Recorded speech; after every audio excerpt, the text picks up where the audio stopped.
Another reason why I think you should have carnivorous plants in your home is because they really brighten it up. A lot of them come in very nice colors, really bright reds, greens. They're really extravagant looking, most of them. Some of them are kind of plain Jane, but yeah. Son of a bitch. The main reason why I think you should have carnivorous plants in your house is because they really brighten up the home. A lot of them come in really nice colors, bright greens, bright reds, pinks, light purples, stuff like that. They're really nice. A lot of them kind of don't really have that color that pops, what they make up and lack of. The main reason why I think you should have carnivorous plants in your home is because they really use. The main reason why I think you should have carnivorous plants in your home is because they really brighten up the area. A lot of them come in really nice colors like bright reds, bright greens, really. Son of a bitch. The main reason why I think you should have carnivorous plants in your house is because they really brighten up the home. A lot of them come in really nice colors, bright reds, bright greens. And of course they take care of the pest problem a little bit, but that's not the main reason you should focus on having them, because they're not really going to outright delete it. Delete it? What? The main reason why I think you should have carnivorous plants in your home is because a lot of them really brighten up the area. They come in really nice, extravagant colors, and those who don't come in nice colors usually make up for it in their features, like pitcher plants, Venus flytraps, things that have mouths. Mouth. The first plant I'll be showing you is a juvenile pitcher plant. Now it's not very big, and it doesn't really have any pitches. The first plant I'll be showing you is a juvenile pitcher plant, and it doesn't have any pitchers on it yet, but what the fuck am I doing? And so to wrap up this little,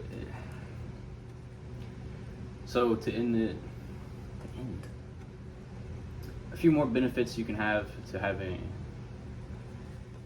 Now, just to reiterate, I think if you have houseplants, there is no reason not to have carnivorous plants. They're a great addition to the house. They take care of themselves most of the time. They're really low maintenance as long as you're doing it right. And they eat bugs. So that's kind of cool. Hi, my name is Chris, and I'll be telling you why if you have houseplants, you should definitely keep carnivorous plants as well. A great benefit to them is they look really great. They don't take up a whole lot of room. And you know, if you have houseplants, then you definitely get bugs from time to time, which isn't a big deal to worry about. If you have carnivorous plants, you basically never have to worry. The main reason why I think you should have carnivorous plants in your home is because they really brighten up the area. A lot of them come in really nice colors, like bright greens, bright reds, purples, and the ones that don't come in these really extravagant colors usually make up for it in their features, such as the pitcher plant, Venus flytrap. Everybody knows Venus flytrap. It's got a big mouth, lots of teeth, and that's one of the ones that doesn't really come in a whole crazy variety of colors like some of the other ones. But some of the ones I have with me today that I'll be showing you. The first plant I'll be showing you today is a juvenile pitcher plant. Now they start off pretty small. You can get them from a really small seed. It's about the size of a poppy seed, and they grow really fast, which is another benefit to them, I guess you could say. This one doesn't have any pitchers on it yet, but in just a few months it'll go from this size to a sub-adult, this really isn't even a big one. It's about a little over a foot tall, and it just lost its pitchers. They do that from time to time for different reasons. Sometimes it's for lack of nutrition. There's no bugs around, so they don't want to waste the energy on that, and they'll kind of go into like this dormancy where they drop them and they start to put new ones out on the end of each leaf. Now that's the exact same kind of pitcher plant that I just showed you, these two together. Same kind. This one's just a juvenile. This is actually a cutting from this one that came off. You can propagate them. So these are the same ones, just a few months difference in age. And it's getting close to about how big they'll get. They don't really, it's not going to turn into a tree or anything like that. You can keep it in your house, and it'll look nice, and it'll eat bugs from time to time. Because if you have houseplants, you know that you'll get bugs in the soil that you can't really see. Usually you can tell with most of the bad ones, but some of the things like gnats, they come in the soil, you can't really see. And the pitcher plants don't do a great job eating the gnats. They just look nice. They'll catch a fly from time to time if you have a fly problem or whatever. But a really good one for catching gnats is pinguicula. Now these ones right here are pinguiculas, and as you can see, they have a few gnats on them already that they've caught. Now these guys are basically like sticky traps. They don't actively close or open. They just are sticky all over. They're covered in this layer of mucus and little hairs that anytime a small bug like this will land on it, it won't be able to get away, and it will die and decay on top of the leaf, and the leaf will just absorb the nutrients straight into it. So that's kind of a cool one. A little dark, I guess. but also kind of cool. And another one I have here, the last one I'll be showing you, is a round-leafed sundew. Now we have sundews native here to Florida. We also have pitcher plants and pinguiculas. Not pinguiculas, but actually a type of relative called butterworts. They live underwater. And this is a round-leaf sundew. You can tell why it's called that because it's got these big round leaves on it. And it's basically, it acts the same way as the pinguicula with the sticky leaves, but these ones actually have little hairs that you can see close up around the bug whenever it lands on it. And there's a bunch of different kinds of sundews. I think some of the best reasons to have tropical plants like these and carnivorous plants in your home is so that they'll really brighten up the area, they look wonderful, and anytime there's a little bug here and there, don't really worry about it, you don't really got to freak out. It'll kind of take care of itself most of the time. These guys, they do not need bugs to survive all the time. Now, of course, you have to feed them from time to time, rather it be you feeding them or them feeding themselves if with a little bug in the house here and there. But really, what their main requirements for survival are distilled water. That's very important. They can't drink tap water or hose water, rainwater.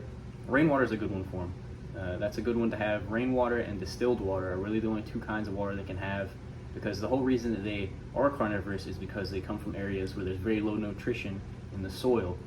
So any kind of extra nutrition can kill them. They're kind of sensitive when it comes to stuff like that, but that's not something to worry about as long as you give them distilled water, which is the easiest one to find, like rainwater, as long as it's not Dasani, because that has salt in it and that'll kill them. So distilled water, either from bottled, or if you have a filter, you can put that on there and give them just a little distilled water. It's good to keep them in water, not all the time. You can keep them moist. Most of them you can grow in water, like you can just keep them in water constantly, not underwater, but have water around the roots where they can always access it.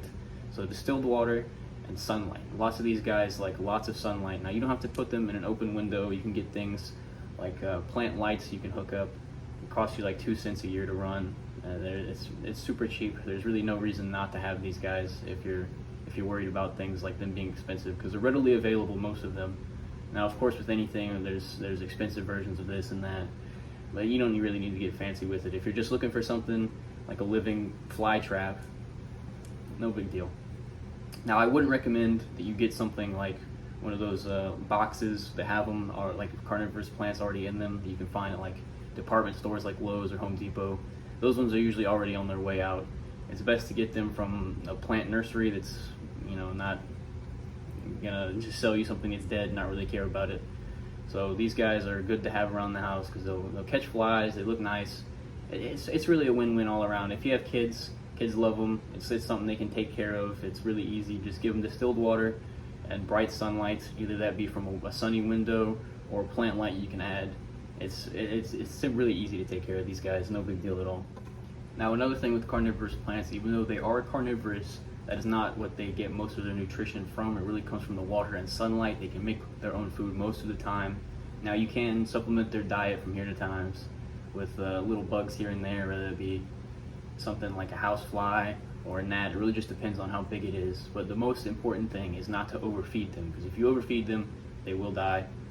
They don't really have a way to tell you not to keep feeding them. They'll just keep feeding and feeding and feeding until they die. Something like a pitcher plant will just close whatever pitcher it has something in it, and the rest of the pitchers will stay open. If you keep throwing different kind of like worms, whatever it might be in there, it'll keep taking it, but you can overdo it and it can die.